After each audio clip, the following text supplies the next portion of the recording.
How's it going, everybody? Welcome to Wrestling Made Simple. I am the big guy. I'm the best there is, the best there was, the best there ever will be. There have been none before me, and there have been none after me. Therefore, I am the one and only Jake Covey.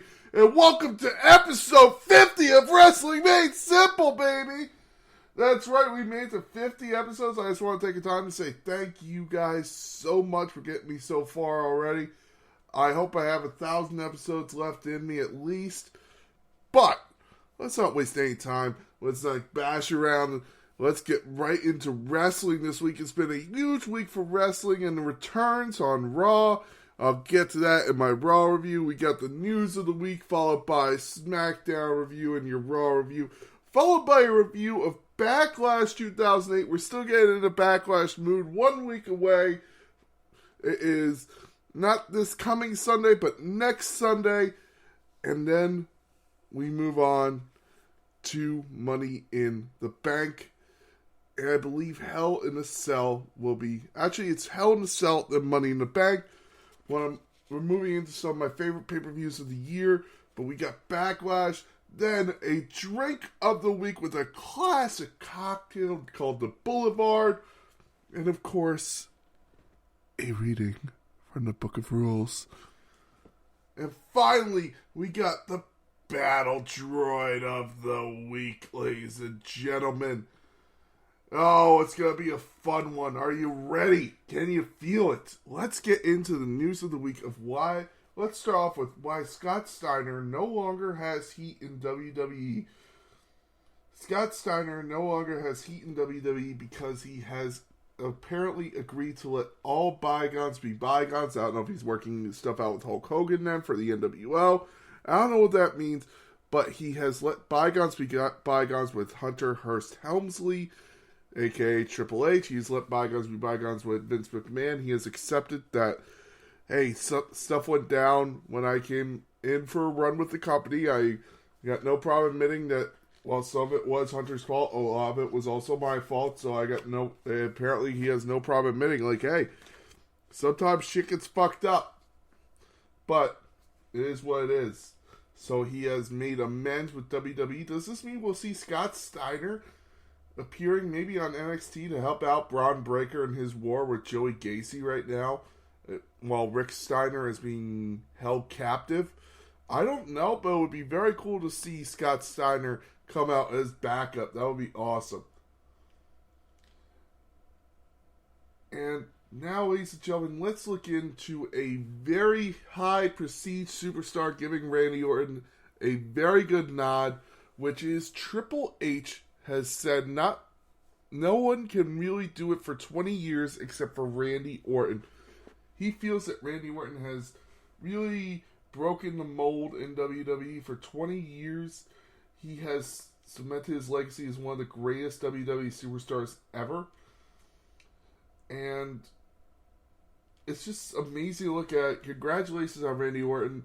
20 years was celebrated on Raw tonight for the Viper, Apex Predator, Legend Killer, whatever the fuck you want to call him. One of the best to ever do it. And he is getting high praises from Triple H, John Cena, Drew McIntyre, people in the locker room now and people in the locker room of the past. So congratulations to Randy Orton on 20 years in the WWE.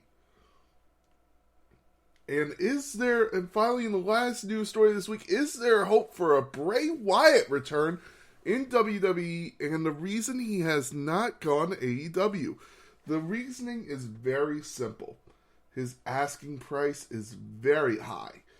Apparently it's somewhere in the millions, and he feels he could ask that because he is a top-rated talent. I completely have no question about that.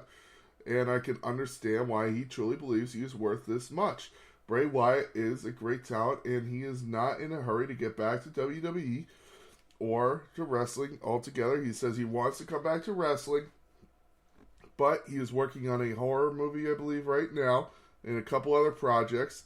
So I think they'll just give him time to just let him do him, and when the time comes, I'm sure WWE will have no problem breaking out the checkbooks.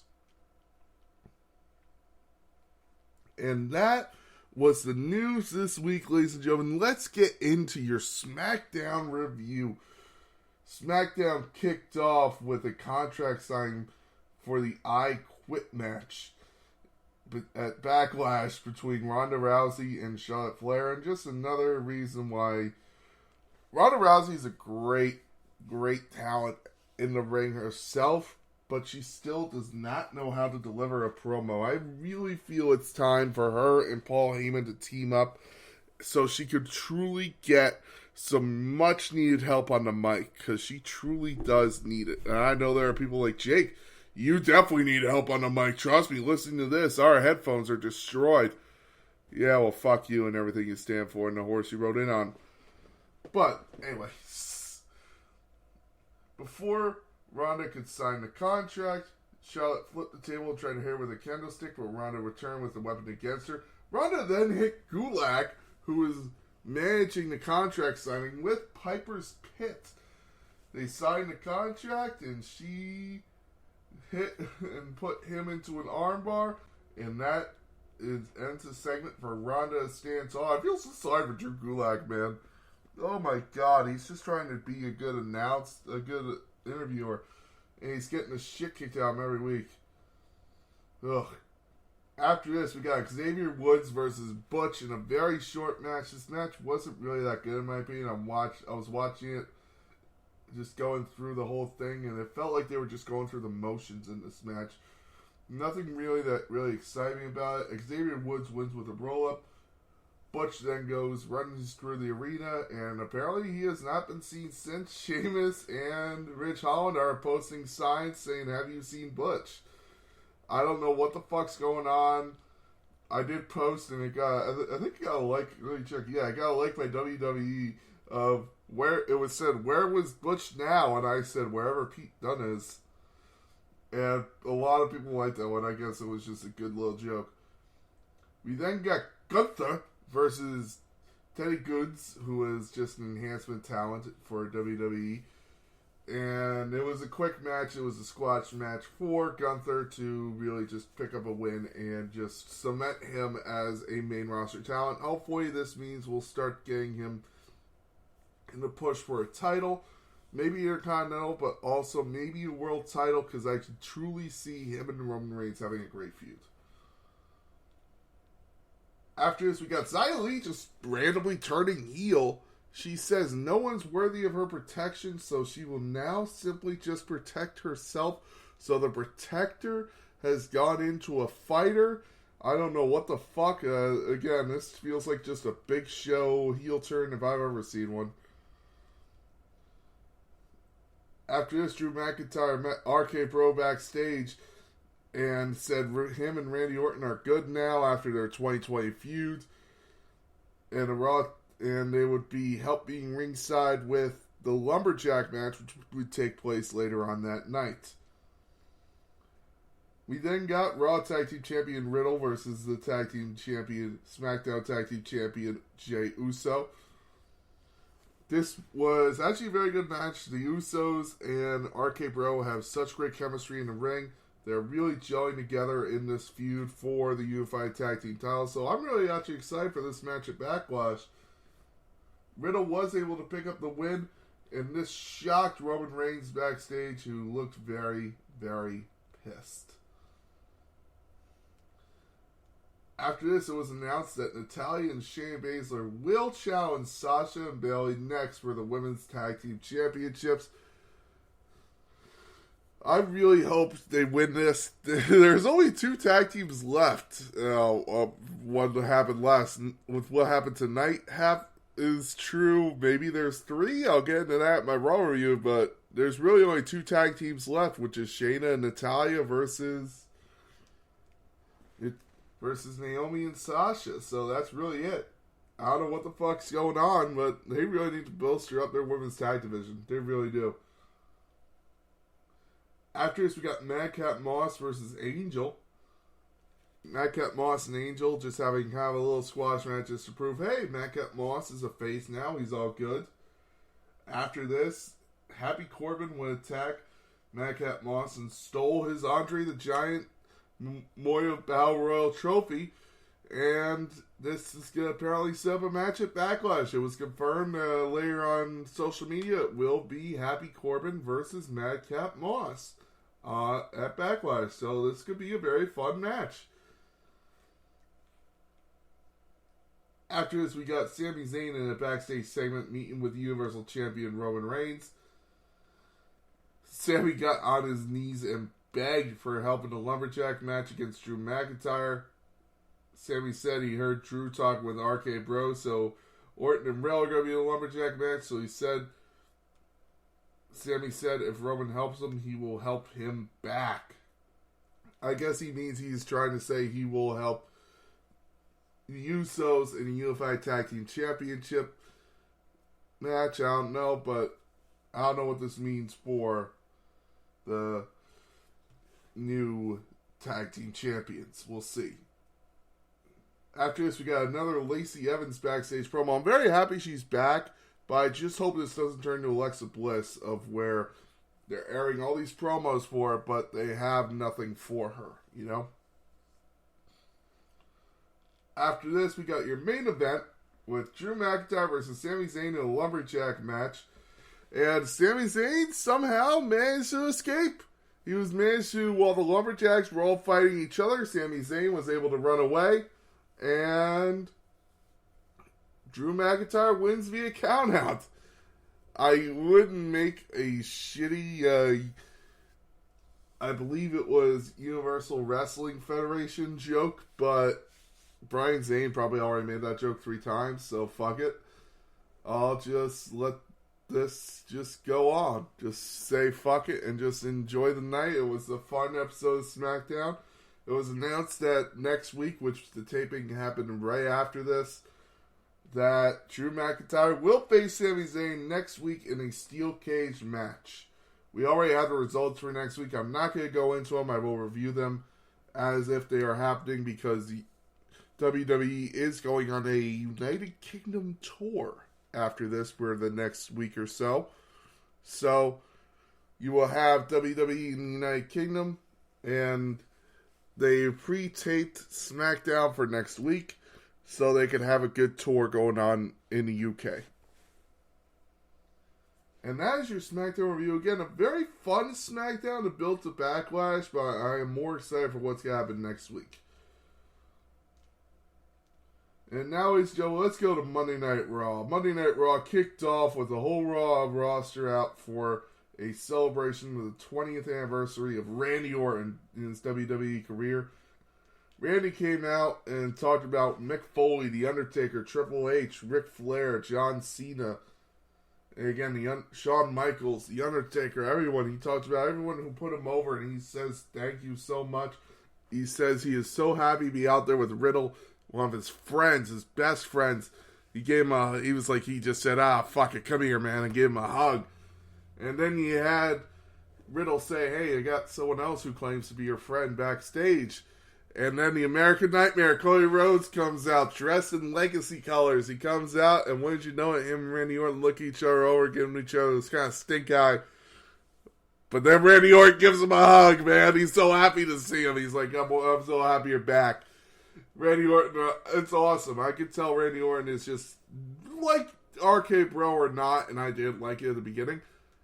Randy Orton is having probably the most fun he's ever had in the WWE run. So, bravo to Randy Orton, man. Bravo. After this, Seth Rollins told Randy, don't trust Cody. The only thing he's there to do is steal your thunder. Ezekiel then came out and said, Seth, stop being an asshole.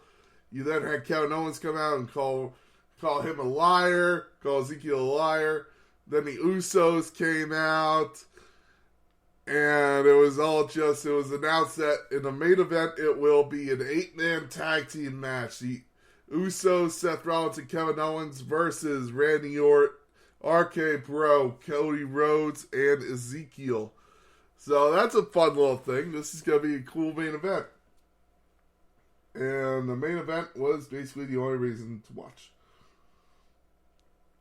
Kane returned to WWE programming next in a backstage segment with Bianca Belair. that was basically all that everybody could talk about tonight. Was Kane was backstage, the mayor of Knox County, since they are in Knoxville, Tennessee. We then got Bianca Belair versus Sonya Deville in a Raw Women's Championship match. First, Sonya Deville got counted out. She announced it is no countouts. The match is now no countouts. Sonya then attacked Bianca Belair with a chair, and it was announced that after DQ, it will now be no countouts, no DQ. So it's basically no holds barred match. So no DQ, no countouts.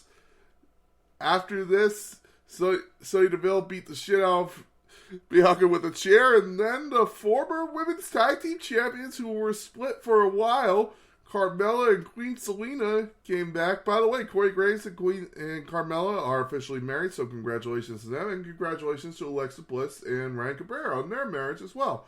Corey Graves and Carmella are back from their honeymoon. Apparently, maybe we might get Alexa Bliss back as well soon. If that's true, congratulations to all of them, and I hope that they can come back and just have great runs. After this, Bianca Belair was able to pick up the win. She basically hit Queen Zelina into a steel chair that was in the corner, and then she cartwheeled into Carmella, knocking her off the side of the ring, and then hit the KOD on Sonya Deville to pick up the win. 1, 2, 3. Still Raw Women's Champion. After this, we got a Veer Mahaan squash match against Sam Smothers. And of course, Veer continued to assault him after the match. They finally broke it up. Veer stands tall against a no-name talent. We then got Bobby Lashley versus Omos in an arm wrestling match.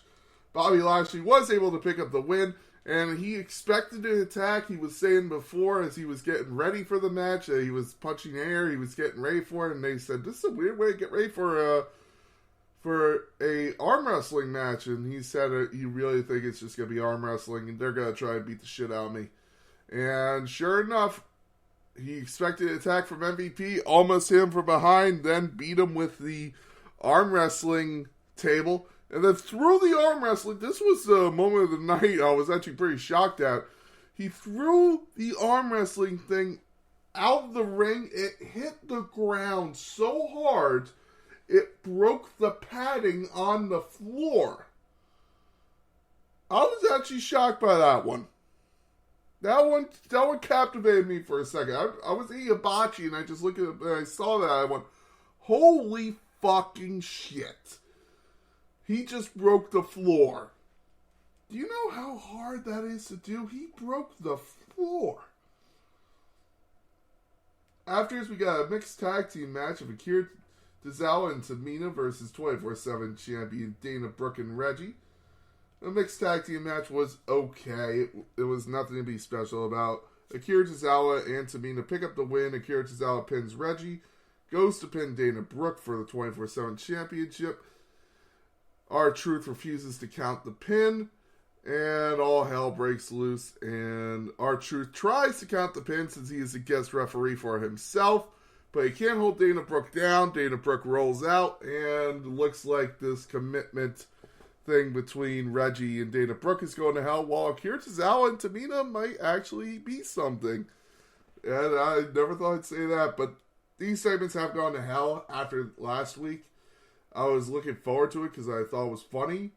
And if it wasn't for the crowd chanting "what" through that whole commitment ceremony, it would have been amazing. But the what chants need to die, ladies and gentlemen. We need to let them die a natural death. Because it's time for them to go away. After this, Becky Lynch made her first appearance to Raw since losing her women's title at WrestleMania 38 to Bianca Belair. This will be the first time in 2 years she's appeared on Raw without a title around her waist. So she was ready to say that she is going to win the title back from Bianca Belair, and there is no one backstage who can beat her for the title. Da na na na na na na na na na na na na na Asuka's music hits. Asuka is back after being gone for 9 months, and she says she will stop Becky Lynch. The one woman who Becky Lynch just really couldn't beat in her career is back and ready to beat her ass. This is going to be good. A heel Becky Lynch versus a face Asuka. I really do like this. We then got Damian Priest versus Finn Balor with his new finisher that he debuted, which is kind of a twist on the Reckoning. It's kind of a twist on the Flatliner, I would say. And we also got he would defeat Finn Balor in actually a very good match, a match that if you could go back and watch on YouTube, I would recommend it. We also got the name of the new Edge faction, Judgment Day. They have yet to reveal any other members, but the talk is the other members will be Tommaso Ciampa and Rhea Ripley. I hope that's true. I would love to see it. After this, we got United States Champion Theory appearing on Miz TV, talking about being the youngest United States Champion in WWE history. But as they're talking, Mustafa Ali returns to WWE. Holy shit, I thought he was gone and we were never seeing him again. But nope, he is back. He is in WWE. And you know what? Maybe he's picked up a very good little storyline, because he challenged Austin Theory to a match. Austin Theory said no. He then challenged Miz to a match. Austin Theory got approved by Mr. McMahon. He then beats Miz in a very good match, and then he gets attacked by Tommaso Ciampa, whose name has been shortened to Ciampa. Yes, it's true. Fuck it. Ciampa then attacked Mustafa Ali, and you know, I'm fine with it. That could be a very good match. Ali versus Ciampa, I would love to see that feud.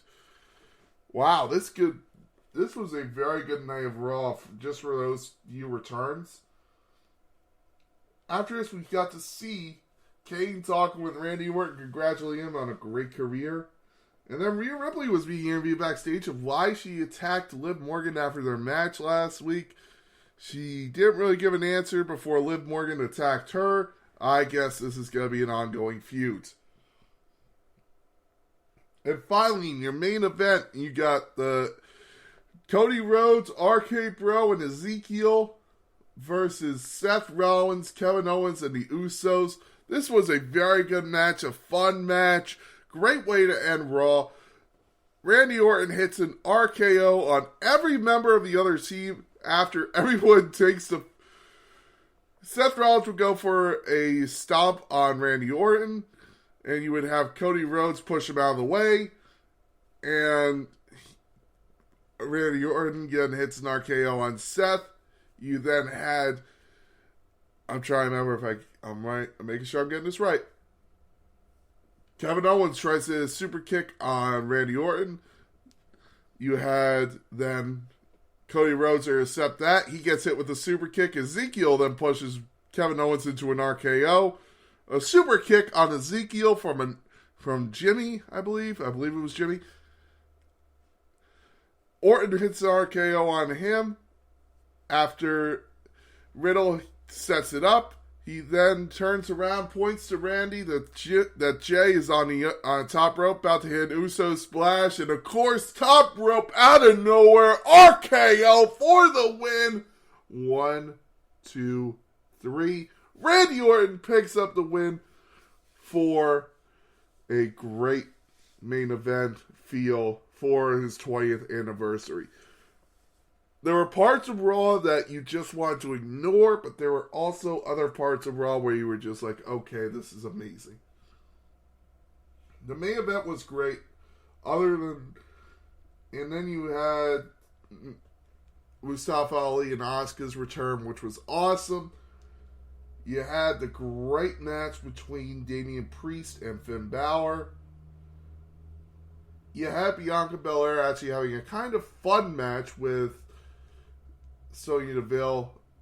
But besides that, Raw was okay at best this week. And that is your Raw review for this week. Now, ladies and gentlemen, let's move in to a 2008 Backlash review. That's right, Backlash. 2008. Coming from Baltimore in the first Marina Arena with a 200,000 buy rate, 11,000 in attendance. Every action deserves a fierce and aggressive reaction. This was basically coming off of WrestleMania and all the titles feuds still going on. It kicked off with a dark match of John Morrison and The Miz defeating Jimmy Wang and Shannon Moore in a tag team match. Time of that match, unknown. We then got to kick off the main show, Matt Hardy versus MVP, who was straight ballin'! MVP is still one of my favorite superstars ever. In a United States Championship match, MVP was able to retain his title. We then got Kane versus Chavo Guerrero in an ECW Championship match. Chavo Guerrero had lost the title to Kane at WrestleMania. After Kane had won a Battle Royal, he snuck up on Chavo Guerrero from behind, hit a chokeslam on him to beat him in 24 seconds at WrestleMania. Kane was able to pick up the win in a much longer 8-minute 49-second match. Still a very good match in my opinion. You then had the Big Show trying to get a good match out of the Great Khali. He was able to get it for 8 minutes and 5 seconds. Wasn't a great match. Big Show coming off of a loss to Floyd Mayweather at WrestleMania 24. Yes, I just said Floyd Money Mayweather. Yeah, and then he tries to get a match out of the Great Khali. I felt sorry for Big Show at this point. Big Show deserved better than this. I wouldn't meet Big Show at WrestleMania. I don't know if I've said that. I met him at this year's WrestleMania. Great guy, fun guy. I never saw him without a smile on his face. He was awesome. After this, we get Shawn Michaels versus Batista in a very good singles match with Chris Jericho as the special guest referee. And one of my favorite parts of this match was Shawn Michaels having an amazing back armbar on Batista for like 5 good minutes. And shout out to Chris Jericho. Anytime there was movement, he would move around to see if Shawn Michaels' shoulders were on the ground. It was very good of him. Chris Jericho really played a good referee. Shawn Michaels would pick up the win over Batista in a very good match, one of the matches of the night, in my opinion. After this, we would get a 12 Diva Tag Team match with Beth Phoenix, Jillian Hall, Layla, Melina, Natalia, and Victoria versus Ashley, Kelly, Maria, Michelle McCool, and Mickie James, your new women's champion. Mickie James would win the title from Beth Phoenix right before King of the Ring, and she would hold the title through WrestleMania. She would win from Beth Phoenix, which would lead to this 12-woman tag team match here. Beth Phoenix's team would pick up the win. No less said about this match, the better. A nice 31-second 12-women tag team match. Ugh. After this, in your co-main event, you got The Undertaker versus Edge for the World Heavyweight Championship in an amazing match. The Undertaker and Edge had such great chemistry, and Edge would say he's one of his favorite opponents. Undertaker is one of his favorite opponents. For reasons like this, they would have a 19-minute classic here. Just like their match at WrestleMania 24, it would end in submission in the Hell's Gate. Unfortunately for The Undertaker, he forgot that his Hell's Gate submission move was banned, leading to Vicky Guerrero stripping him of the title, and we wouldn't really see Undertaker again until SummerSlam, where he would be reinstated, and he would have an amazing Hell in a Cell match with Edge. Unbelievable Hell in a Cell match with Edge. Then finally, in your main event for the evening, you had a fatal 4-way elimination match for the WWE Championship. Randy Orton, fresh off of his win at WrestleMania 24, WWE Champion, winning the title over John Cena and Triple H. Having to defend his title against Triple H, John Cena, and JBL, who would get the title after beating the shit out of Finlay at WrestleMania. And Vince McMahon feeling like he owes him one because Finlay tried to pull one over on Mr. McMahon by making him think he was Hornswoggle's father. So, you would start off with JBL being submitted to the STFU by John Cena 10 minutes in. Then you would have Randy Orton hit a punt on John Cena basically right after JBL was submitted. So it comes down to Triple H and Randy Orton, and they prove why they just have great chemistry in the ring, man. Triple H and Randy Orton go for another 18 minutes before Triple H hits a pedigree on Randy Orton. Triple H is your new WWE Champion to stand tall at Backlash, send the fans home happy. Faces stand victorious at Backlash 2008. It's a fun pay-per-view to watch. It's a forgotten pay-per-view in my opinion. Not many people really know about this one. Very good pay-per-view, very fun. Backlash 2008 is one you could go back and watch and just have a great time in my opinion. Ladies and gentlemen, it is time for your drink of the week. The Boulevard Deer. A very classic drink of bourbon. It's an amazing flavor to it. So what you're going to do is you're going to take a mixing glass with ice. And you're going to put in 1.5 ounces of bourbon, 1 ounce Campari, 1 ounce sweet vermouth. You're going to stir that, not shake it, stir it in the glass with ice. Strain into a cocktail glass. Garnish with an orange peel. And that is the Boulevard Deer. Please drink responsibly. Do not drink if you are under 21. And do not drink and drive ever. Please drink responsibly. And that is your drink of the week, ladies and gentlemen. It is now time for a reading of the Book of Rules. Lumberjack or Lumberjill matches. 2 superstars compete, and several superstars surround the outside of the ring.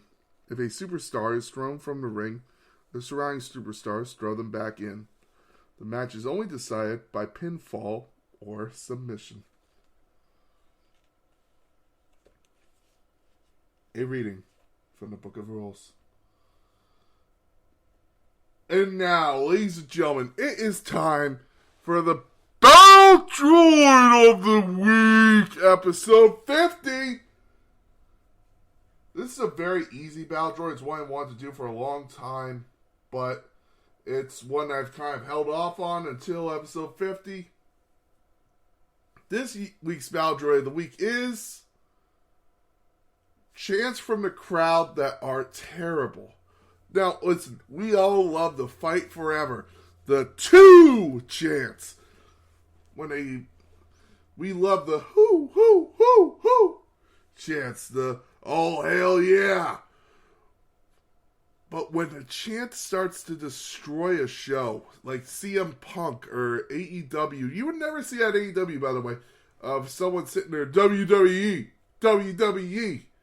Because they beat the shit out of them. If they have, please send it to me. I would love to see it. I would love to see someone chant that. Or, again, fans just being assholes. Like the guy when Cody Rhodes showed up in, I believe it was ROH, and someone yells out, "Where's your sexy-ass wife?" Or, of course, the infamous, "What? What? What?" I love Stone Cold Steve Austin. But that chant needs to die. There are chants that we just need to retire. We need to stop being assholes with the chants. There are times when the what chant fits in. There really are. But when it destroys a segment, you gotta shut the fuck up. And people were chanting, like, one more match. Well, you know the guy can't have another match because, like, it's Triple H and he's had a heart attack. There are times when a chant just needs to die and you need to let it die. And because of that, chants, you are the Bowdre of the Week. Congratulations. Uh-oh. Ladies and gentlemen, thank you very much for listening to 50 episodes of Wrestling Made Simple so far. This has been a dream and a goal that I am so happy to reach. Again, my next goal is 100 episodes. So we got a long way to go, but I feel we will reach it. And I just can't wait and look forward to just watching the audience grow. I mean, we're at 100 viewers right now per episode, which is awesome. I didn't think we'd ever reach that. And I hope to reach 1,000 viewers by the time we reach episode 100. If I can, that'd be awesome.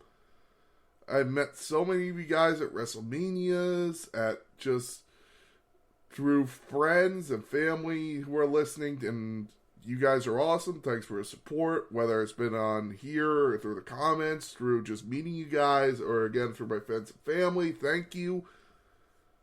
But I just hope that I can keep this going and keep you guys entertained. So, from episode 50, congratulations, everybody. I've been the big guy, Jay Covey. Hope you enjoy this week in wrestling. And this has been Wrestling Made Simple.